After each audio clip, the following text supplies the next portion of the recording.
Hello, I'm Kat, and welcome back to the Raid Starter Pack. So you're ready to take on the Magma Dragon in Doom Tower. Well, first of all, congratulations, welcome to the mid-game, and this is probably one of the easiest bosses you will encounter in the Doom Tower. That being said, alongside a lot of the bosses in the Doom Tower, he can also kill you very quickly if you're not prepared for exactly what he does. In this video, I'll discuss the abilities of the Magma Dragon and talk about ways to counter his abilities, as well as share a good starter team to get you guys going against the Magma Dragon, and of course I'll share my actual team that I run in the endgame. So one big disclaimer here, the teams I'm going to be showcasing will be capable of running stage 100 on hard mode, but that does not mean that you have to have this exact level of gear to beat it on normal mode or wherever you are in your progression. So you can scale down the gear, the stats, the composition to wherever your skill level is at the current time. So the Magma Dragon, why is he considered one of the easiest bosses in Doom Tower? Well, that is because you can easily control him and you can limit the amount of abilities he's actually able to use, but more on that a little bit later. Let's walk through his skills. On the A1, attacks one enemy will decrease the target's turn meter by 50%, and it will prioritize enemies under hex debuffs. On the A2, it's an AoE attack that will instantly activate any HP burns on your team. And then on the A3, to synergize a little bit with the A2, attacks all enemies, he will place an HP burn for 3 turns on every enemy, and then he'll also steal 10% of their turn meter for each burn placed. Which means if you don't deal with these, you're going to take a lot of damage from burns, as well as give him a lot of turn meter so he can keep lapping your team and keep attacking them. But it gets a little bit worse because this A3 also places a hex debuff for 4 turns on the enemy with the lowest amount of HP, and it cannot be resisted or blocked, that being the hex. Now this can become bad when it comes to his passive ability. He will instantly place hex on anyone who cleanses it off. So if you have a cleanser on the team, you try to remove the hex from someone else who's squishy, you will then take the hex on yourself, and then he will ignore block damage, shield, and unkillable buffs, and 100% of your defense when attacking enemies under hex, and that could be from any one of his attacks on the AoEs or the A1. And again, he will prioritize you with the A1 if you're under hex, and he will be ignoring all of your defense, so it makes it very, very easy to kill whoever has the lowest HP if you go from the default where he places the hex, or very, very easy to kill your cleanser or whoever stole the hex from the weakest person on your team. In terms of dealing damage to the boss, he is effectively immune to HP burn because anytime you try to place that on him, it will be converted into a continuous heal, which is bad. Obviously, you're going to heal him up instead of dealing any damage. And then notably, as a dragon, he is immune to decreased speed and turn meter reduction effects, so you cannot control his turn meter at all whatsoever. But there is one thing that is kind of slipping through the cracks here in terms of all of this immunity here. He's immune to every single debuff or every single CC debuff except for provoke. So that is his big Achilles heel. As long as you have provoke on him and you can maintain it, he will literally never do the A2 or the A3, and he will just do the A1 attacking one target, but you won't even be under hex because he won't even have placed it with the A3. So he's just going to attack one person and decrease their turn meter by 50%. So essentially, when you're making a team to deal with the Magma Dragon, you want some form of DPS. That could be enemy max HP. If you want to go with more faster runs, it could be poisons because he is immune to turn meter decrease effect, meaning you cannot affect his turn meter in any way, shape, or form. So just putting poisons on him and letting him go at his own pace when he takes his turns, he will be taking the damage over time. And then of course you'll want some form of provoke or multiple, depending on how much faith you have in whoever your provoker is. Ideally, it is on their A1 or something they can use very often, so you don't have to worry about him cutting in between a 3-turn cooldown provoke, for example. And then of course you'll probably want some sort of support champions around the provokers just because they're going to be taking a lot of damage on behalf of the team. So the first team I have to show you is kind of your starter team. We have a bunch of epics and a rare, and we have Deacon in there. He's our turn meter controller just to boost our turn meter. Again, the dragon is immune to turn meter decrease, but it helps us cycle through our turns. He has a leech on the A1 so we can heal up in the meantime, which is beneficial for our provoking targets. And then we actually have 2 champions who can provoke. Husk, of course, fairly well known, popular champion who has provoke on the A1, but also enemy max HP on the A2. And who on earth is this rare? Well, this is Sentinel, and believe it or not, he has one of the highest chances to provoke in the game on his A1 at a whopping 85% chance when booked to just place a provoke, provided the attack is critical. So you just have to build him with full crit rate, and you can just spam your A1, don't even care about the A2, and you have an 85% chance to place the provoke, and that's pretty substantial. And then he also has a cool passive where he can heal himself a little bit every 2 turns.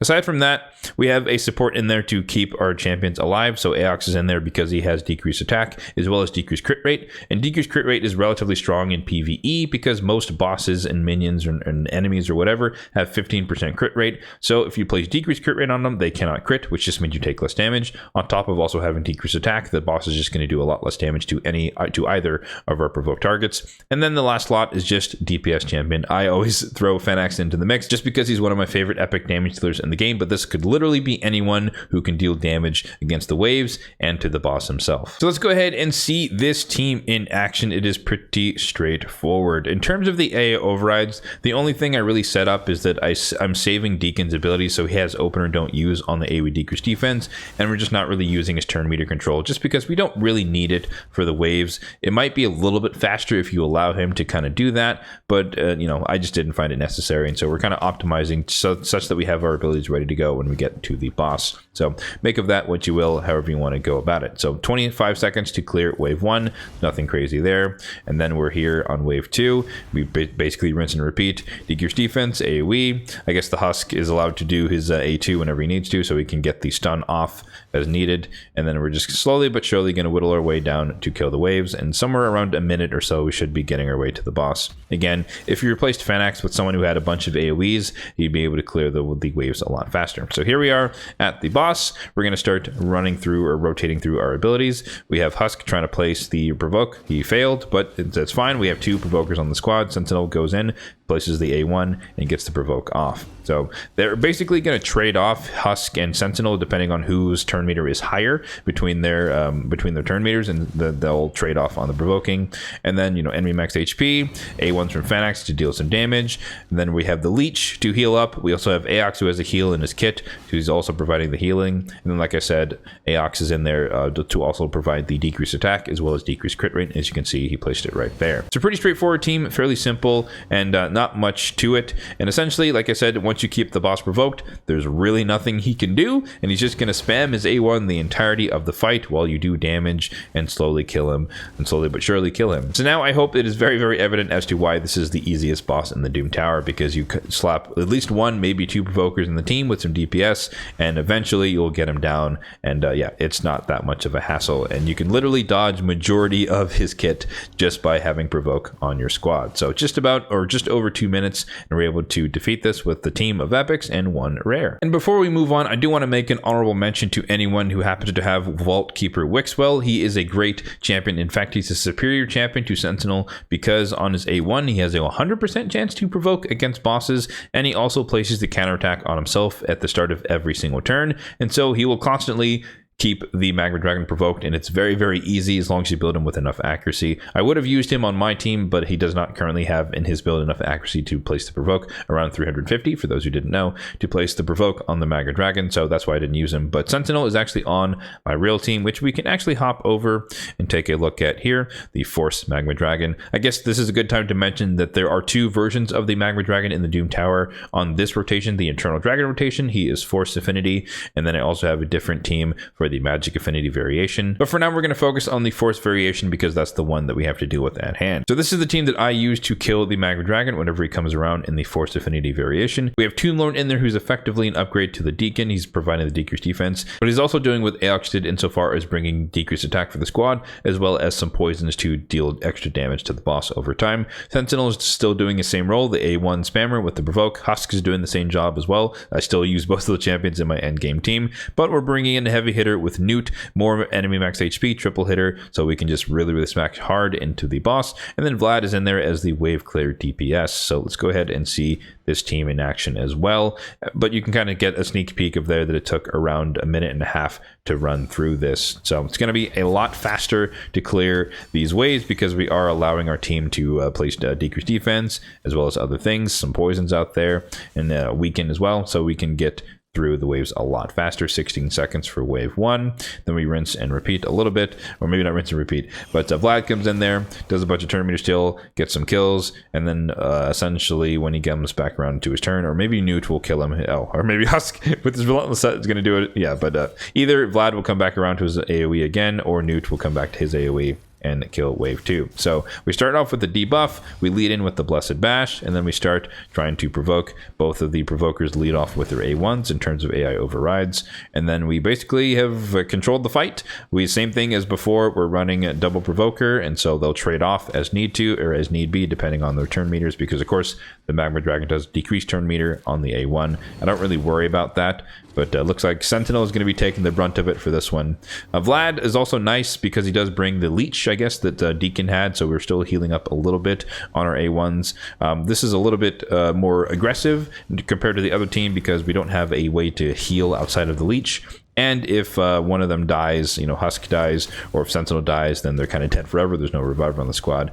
But essentially, once we do, a couple cycles of Newt's ability and a couple cycles of Husk ability, we should be able to kill the Magma Dragon. And you can see there, just under 90 seconds for that run. So now let's go ahead and take a look at the builds on these champion featured on these teams. And I will, of course, preface this by saying that these are going to be endgame builds because I am an endgame player.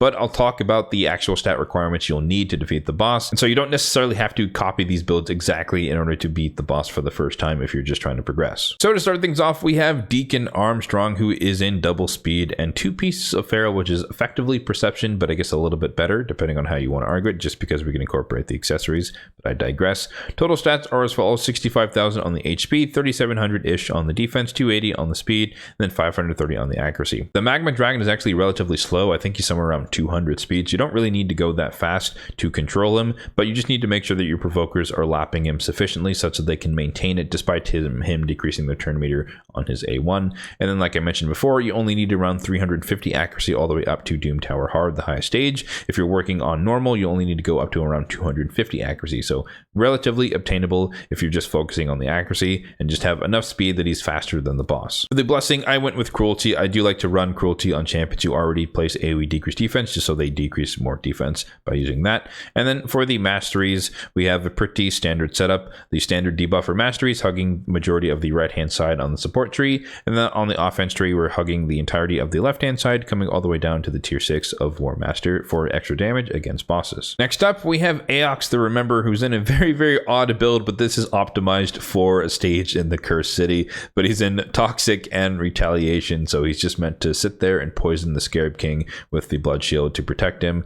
And yeah, very unique and niche build, but nonetheless, for the purposes of the fight of the Magma Dragon, he just needs enough speed, enough accuracy to do the job. Total stats are as follows: 55,000 on the HP, 3,600 almost on the defense, 230 on the speed, and then 379 on the accuracy. For the blessing, I went with the emergency heal just because, again, he's optimized for a particular stage in the Cursed City, and so having the Blood Shield every turn will heal him up every turn, so I don't have to run Immortal on him. On top of course, he has a healing ability in his kit. And then because he's exclusively used on my account in the Cursed City, he has no mastery whatsoever. Next up, we have Fenax, who is in a lethal set. He is one of my flex arena nukers on my account, so prepare yourself for his total stats. But 43,000 on the HP, almost 6.5k on the attack, 2,500 on the defense, 266 on the speed, full crit rate through almost 300% on the crit damage, and then 314 on the accuracy. This is most certainly overkill. You don't need to have a stacked out, cracked out Fenax in order to beat the boss, but again, this is just optimized for me in the end game,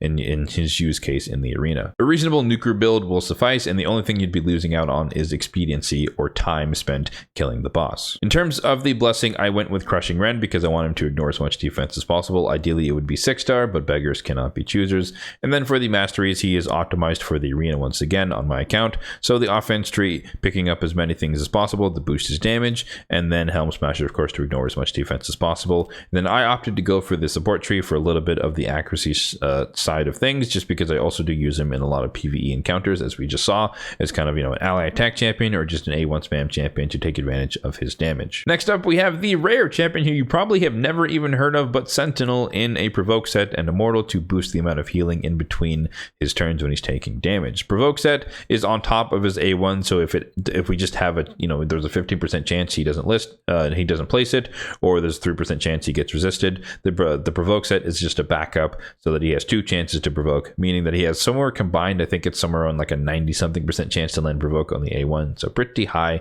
when all things are considered. But his total stats are as follows: 61,000 HP, 3,000 on the defense, 233 on the speed, full crit rate. Don't really care about his crit damage, but full crit rate is mandatory because he does have to crit on the A1 to land the provoke, and then 366 on the accuracy, which is enough to land the debuffs against hard mode of the Doom Tower. For the blessing, there's really not that many options. He is a rare, of course, so he doesn't have everything in his disposal. I guess you could go emergency heal if you do happen to have him in a Blood Shield range. I clearly do not, and so I just went with Phantom Touch for a little bit of extra damage. He's not attack based, but every little bit can help the fight go a little bit faster.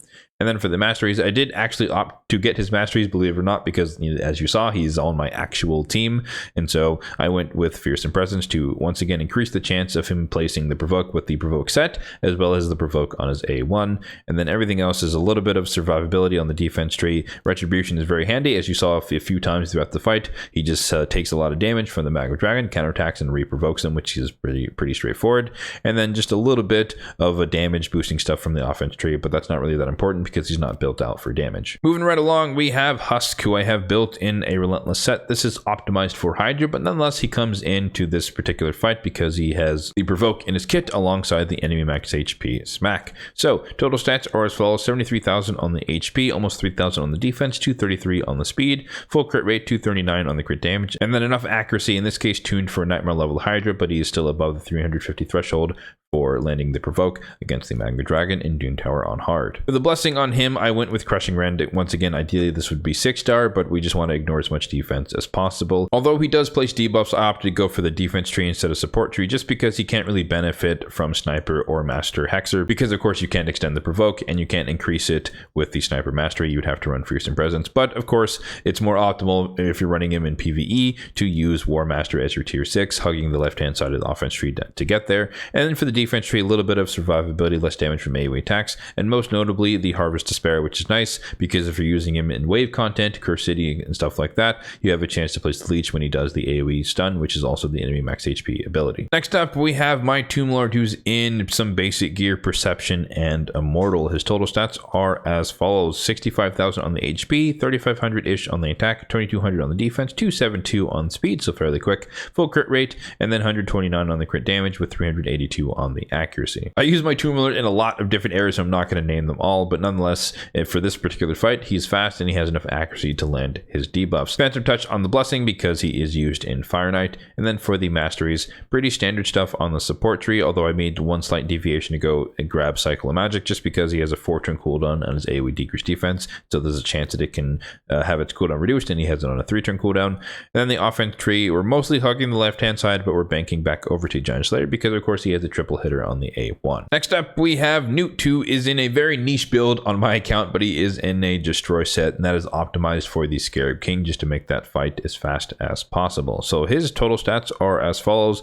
47,000 on the HP, 4,700 on the defense, 251 on the speed, full crit rate, 236 on the crit damage, and 396 on the accuracy. Despite this build being optimized, like I said, for the Scarab King, I do use him in a multitude of areas, so I went with Soul Reap as the Blessing, which is just a nice finisher when he is the last person to hit the boss when it is low. And then for the masteries, we're going down the offense and support tree, pretty standard debuffer stuff on the right hand side of the support tree, although I elected to not get the T5s just because for the most part I use him for the A1 and the A3, and I don't really care about extending the decrease attack that I don't really use on the A2. And then for the offense tree, basically the same as Tomb Lord, we're banking on the left hand side but making sure to come back over to Giant Slayer because he has 2 triple hitters in his kit. And then lastly, we have Vlad the Nightborn in a smattering of gear, speed, perception, and cruel. He is just kind of my plug and play wave DPS champion who has a couple of AoEs, and he's void so he can work against any affinity in the game. Total stats: 42,000 on the HP, almost 6,000, or I guess 5,900 on the attack. Let's not be that generous.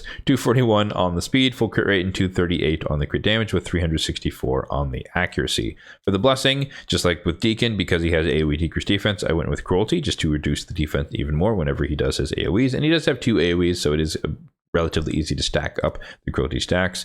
And then for the masteries, he's kind of built like a little bit of PvE, but a little bit of nuking capability as well. So the offense tree, we're zigzagging and making our way down to ultimately end on Helm Smasher as the T6 to deal as much damage as possible. And then for the support tree, we're picking up some of the accuracy stuff along the way, Lore Still for extra stats, and then of course Master Hexer to extend all the debuffs that he can place within his kit. So there you have it. That's going to do it for this Raid Starter Pack episode on the Magma Dragon. In all honesty, you probably didn't need that much help with this boss. Like I said, he is pretty straightforward and easy once you have a provoke on the team, but nonetheless, maybe this helped you discover a rare champion you never heard of who can do the job very, very well. But really, there are a lot of champions you can provoke on their A1, so he's not that rare, pun intended. Hopefully you did find this video helpful if you were struggling with this boss, and if you happen to be a veteran player who's beaten this boss many times, let me know in the comment section down below what team you run and how fast your team completes the boss. As always, if you did find this video helpful, then be sure to hit that like button down below. below. It really does help out the channel. And feel free, if you are enjoying the content on this channel, to hit that subscribe button down below for more content just like this one in the future, because I do plan to cover every single boss in the Doom Tower. Thanks for watching and have a good one.